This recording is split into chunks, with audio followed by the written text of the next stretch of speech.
성도 여러분 안녕하십니까? 오늘도 아침 예배에 찾아오신 성도님들을 진심으로 환영합니다.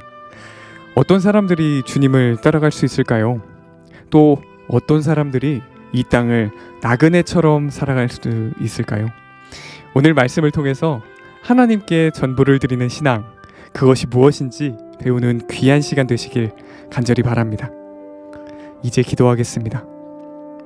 하늘에 계신 아버지, 아침 예배를 드릴 수 있도록 인도해 주셔서 감사합니다. 말씀을 통해서 하늘을 더 깊이 묵상할 수 있도록 도와주시옵시고, 어떤 상황 속에서도 하나님께서 모든 것을 주관하고 계심을 믿음으로 전진할 수 있도록 인도하여 주시옵소서. 오늘도 권면해 주시는 목사님께 함께하여 주셔서 진리의 말씀이 있는 그대로 전달될 수 있도록 인도하여 주시옵소서. 예수님의 이름으로 기도드립니다. 아멘. 오늘 저희가 함께 묵상할 제목은 하늘은 어떤 값을 주고 사도 쌈입니다. 이제 목사님께서 교제를 통해서 권면의 말씀을 전해주시겠습니다. 성도 여러분 안녕하십니까? 오늘 참 하나님의 은혜와 사랑이 우리 모두에게 충만하길 바랍니다. 오늘 말씀 제목이 무엇입니까? 오늘 말씀은 하늘은 너무나 고귀하고 가치가 있기 때문에 값을 주고 살 수 없다 하는 내용입니다. 요한계시록 22장 17절을 보겠습니다. 원하는 자는 값없이 생명수를 받으라 하시더라.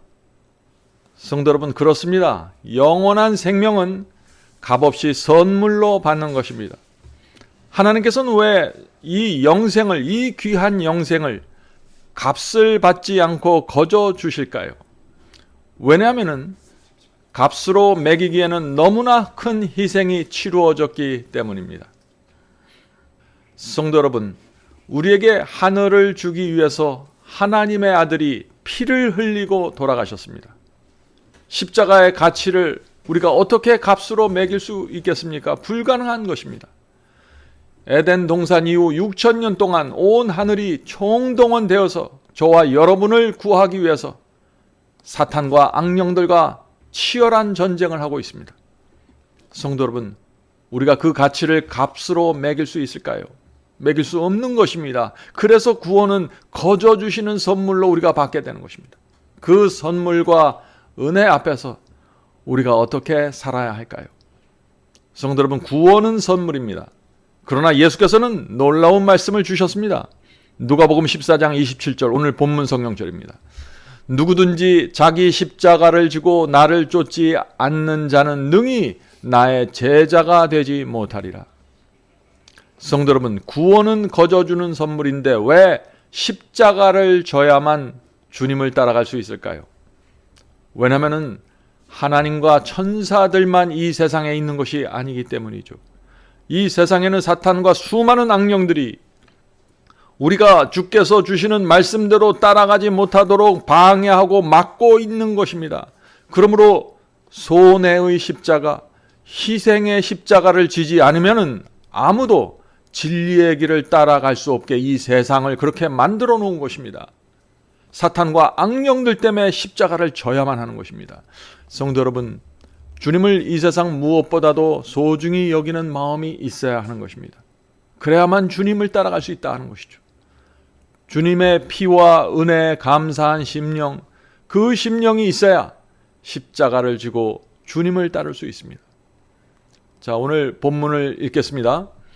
능력과 재능이 있는 사람들 중 다수가 그리스도인의 길을 여행하기로 선택하지 않는다는 것은 명백한 사실이다. 대부분의 사람들이 넓은 길을 가고 있다는 것이죠. 그들의 재능과 능력은 위대한 창조주, 하늘과 땅의 주님께 바치기에는 너무나 귀중하단 말인가. 성도 여러분, 온 하늘이 우리를 위해서 무엇을 희생했는지 모르면 십자가를 질 수 없습니다. 진리를 위해서 희생하는 길을 걸어갈 수가 없는 것입니다. 하나님의 사랑과 희생과 온 하늘이 무엇을 했는지 모르면 우리는 우리 앞에 있는 적은 희생도 감당하지 않게 되는 것입니다. 사탄은 우리가 진리를 이해하고 깨닫고 믿는 것을 막을 수 없습니다. 우리가 성경을 공부하는 것을 사탄은 막을 수 없습니다. 그런데 사탄이 할 수 있는 것이 있는데 그것이 무엇일까요? 그것은 세 가지입니다. 이 세 가지를 통해서 우리가 주님을 따르는 길을 막고 있는 것입니다. 그러므로 이 세 가지를 극복해야 십자가를 지고 주님을 따를 수 있다 하는 것입니다. 자, 첫 번째, 돈과 명예와 쾌락입니다. 사탄은 진리대로 살고자 하는 우리의 마음을 흔들어 놓기 위해서 돈과 명예와 쾌락으로 유혹합니다. 그래서 돈을 사랑하는 사람들, 명예와 쾌락을 쫓아다니는 사람들은 진리를 붙잡고 끝까지 갈 수 없게 되는 것입니다. 자, 두 번째는 희생과 손해입니다. 사탄은 희생과 손해를 우리가 보아야만 진리대로 살 수 있게 이 세상을 그렇게 만들어 놓았습니다. 그래서 말씀대로 순종하려고 하면 가족이 반대하는 일이 생기고 직장에 문제가 생기고 장사의 손해를 보아야 하는 상황이 생길 수 있는 것입니다. 성도 여러분, 희생과 손해를 감수해야만, 반대를 감수해야만, 전진하는 그 믿음이 있어야만 순종의 길을 갈 수 있는 것입니다. 예수님을 따라갈 수 있다는 것입니다. 자, 세 번째, 군중 심리입니다. 사탄은 군중 심리를 이용해서 말씀대로 살려고 하는 성도들을 압박합니다. 이 진리를 모르는 사람들을 이용해서 이 사탄이 우리를 외롭게 만들고 고립시킵니다. 핍박하고 반대를 받게 만듭니다. 성도 여러분, 군중의 압력과 충돌하면서 밀고 나가는 신앙이 없으면 말씀대로 살 수 없습니다. 두려워서 뒤로 돌아가게 되는 것입니다. 순종의 길을 걸어갈 수 없다 하는 것입니다. 자, 본문 계속 읽겠습니다. 그리스도께서 십자가에서 내려와 그들이 바라던 그런 방식으로 나타나신다면 많은 사람이 그분의 추종자가 될 것이다. 그분께서 부와 쾌락을 가지고 오신다면 많은 사람이 그분을 기쁜 마음으로 영접하고 서둘러 모든 사람의 주로서 면류관을 씌워 드릴 것이다. 그분이 굴욕과 고통을 제쳐놓으시고 누구든지 나를 따라오려거든 자기를 기쁘게 하고 세상을 즐겨라. 그러면 그는 내 제자가 되리라고 외치기만 하신다면 수많은 무리가 그분을 믿을 것이다. 그러나 복된 예수님은 다름 아닌 온유하고 겸손한 십자가에 못 박히신 분으로 우리에게 다가오실 것이다. 우리가 내세에서 면류관을 받기 원한다면 우리는 이곳에서, 이 땅에서 그분의 자기 부정과 고통에 참여해야 한다. 성도 여러분, 이 말씀은 정말 우리가 날마다 생각해 보아야 할 말씀입니다. 그리스도께서는 태어나실 때부터 죽는 순간까지 사람들의 기대를 만족시키지 않았습니다. 사람들의 기대를 좌절시켰습니다. 예수께서 예루살렘 대제사장의 가문에서 태어나셨으면 사람들은 예수님을 환영했을 것입니다. 크게 반겼을 것입니다. 그러나 예수께서는 가난한 마리아를 통해서 마국간에서 태어나셨습니다. 이 세상이 도무지 인정해 줄 수 없는 그런 모습으로 이 세상에 오신 것입니다.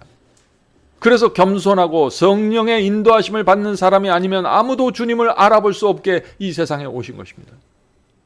성도 여러분, 예수께서 그 당시 바리새인들의 가르침에 어느 정도 맞추어 주었으면, 그런 식으로 설교를 했으면 예수님은 크게 환영받았을 것입니다. 예수께서 그 당시 유대 교단을 인정해주고 지지해 주었으면 그 당시 예루살렘은 크게 예수님을 반겼겠죠. 예수께서 내 자신을 부인하고 십자가를 지지 않으면 나를 따라올 수 없다고 하지 않았으면 그 당시 사람들은 좋아했을 것입니다. 그러나 예수께서 그렇게 하지 않으셨습니다. 왜 그러셨을까요? 예수님의 목적은 처음부터 끝까지 오직 하나였습니다. 그것은 사람들을 죄와 욕심과 이기심과 교만과 세속에서 구원하는 것이었습니다. 그래서 좁은 길로 가라고 하셨고 하나님의 뜻대로 행하지 않으면 천국 갈 수 없다고 말씀하셨고 사람들의 세속적인 기대를 철저하게 무너뜨린 것입니다. 이 세상에 대한 아무런 소망도 갖지 말라고 호소하신 것입니다. 성도 여러분, 예수님을 따라간다는 것이 무엇일까요? 오늘 아침에 깊이 생각해 보시길 바랍니다. 자, 계속 본문 읽겠습니다. 하나님의 말씀은 좁은 길을 넓게 만들지 않았다. 예수께서는 좁은 길을 가라고 하셨는데 이 성경 말씀을 넓은 길로 해석하고 받아들이면 큰일 난다는 것입니다. 경건의 모양만을 쓰고 십자가를 지거나 환난을 당하지 않는 길을 발견했다면 그들은 우리 구주께서 걷지 않는 길을 가는 것이다. 그리스도께서 우리 앞에서 제시하신 것과는 다른 모본을 따라가는 것이다. 이 말씀이 무슨 뜻입니까? 우리가 신앙하면서 십자가 지지 않고 고난을 피해서 신앙한다면, 그런 식으로 해서 구원을 받으려고 한다면 그것은 주님을 따르는 것이 아니라는 것입니다. 계속해서 읽겠습니다. 우리에게 성결과 하늘을 주기 위하여 예수께서 하늘에 더 없는 영광과 행복을 떠나셔서 가난과 깊은 고난의 생애를 견디시고 잔인하고 수치스러운 죽음을 당하신 것이 충분하지 않다는 말입니다. 예수님의 그토록 위대한 자기 낮춤과 사랑의 대상이 되기에 무가치한 우리가 이 세상에서 구속주가 받으신 것보다 더 나은 대접을 받으려고 하는 것이 있을 수 있는 일인가? 얼마나 간절한 호소입니까? 성도 여러분, 예수께서는 충분히 고난 당하셨습니다. 평생 가난에 시달리면서 살았습니다. 바리새인과 율법사들에게 충분히 업신여김 당하고 무시당했습니다. 아무도 그를 인정하지 않았습니다. 그러나 우리를 포기할 수 없으셨기 때문에 그 모든 수모를 감당하신 것입니다. 우리가 받는 이 고난은 주께서 받으신 그 고난과 비교할 수도 없습니다. 너무나 작은 것들이죠.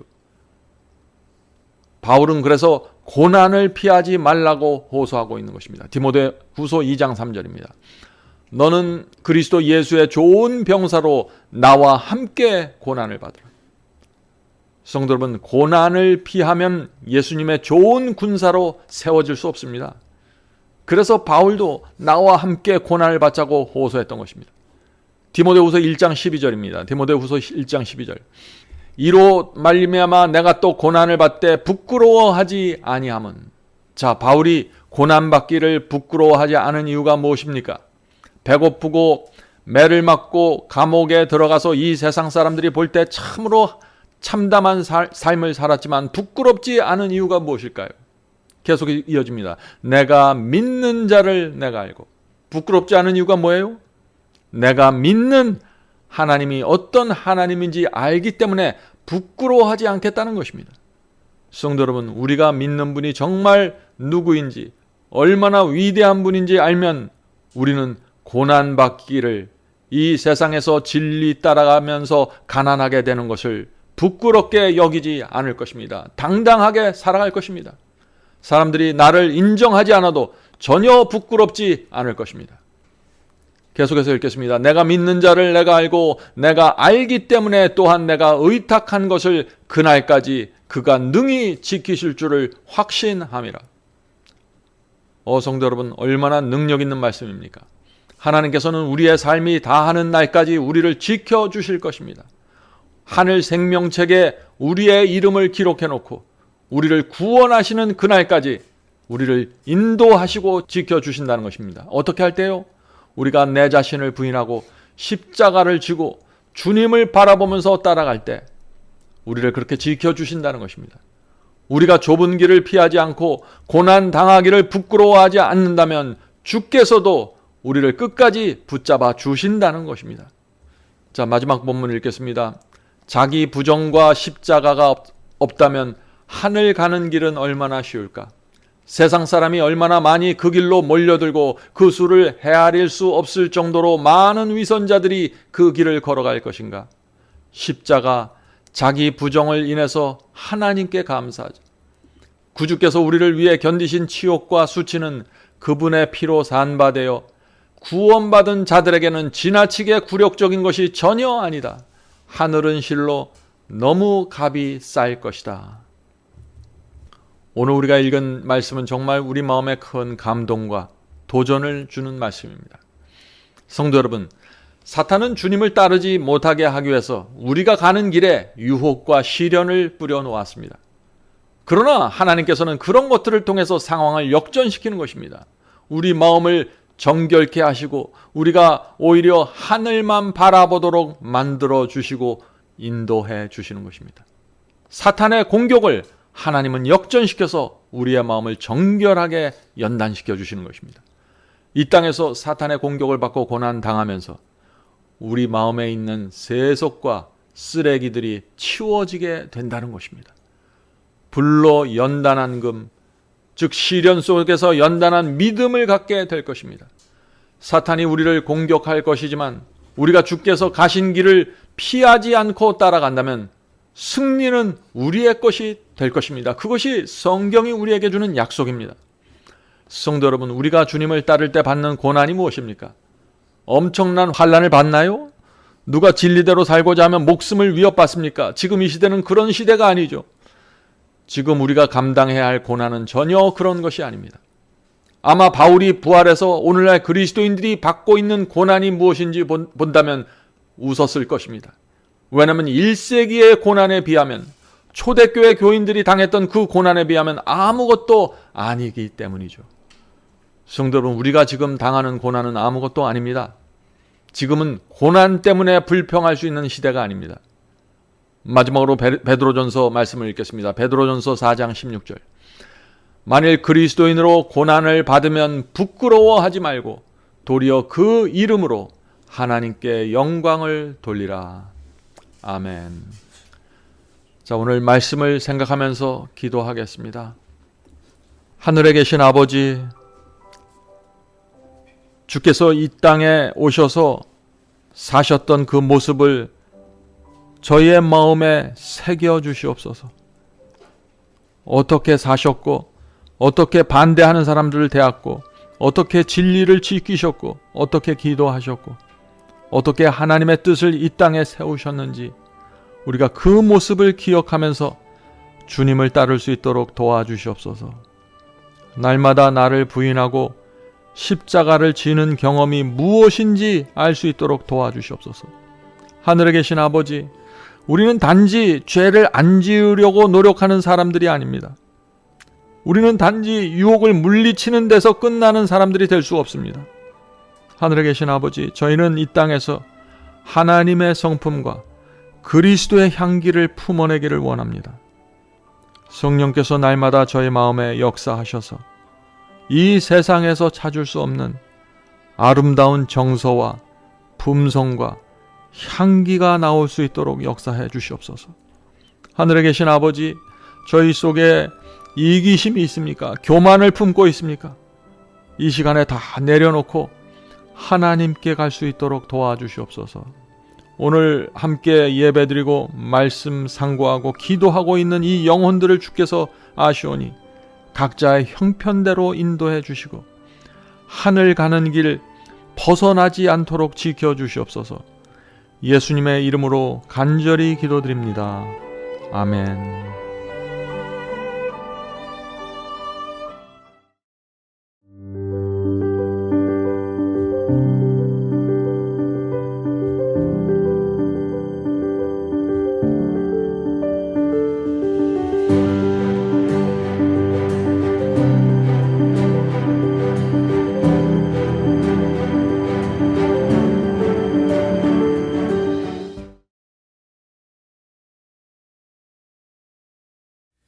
복의 근원 강림하사 찬송하게 합소서.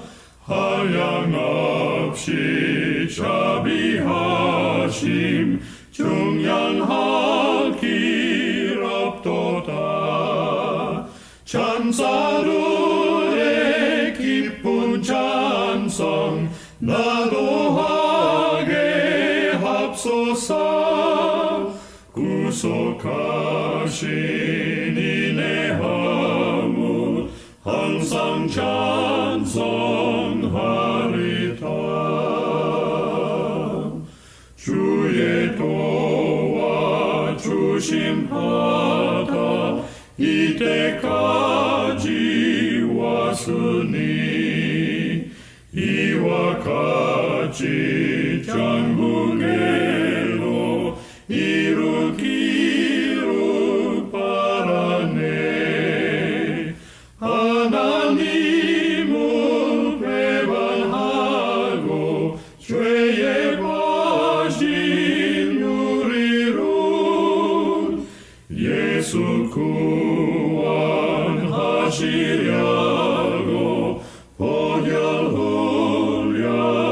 주셨네. 주의 귀한 은혜 받아 일생 빚진 자 되네. 주의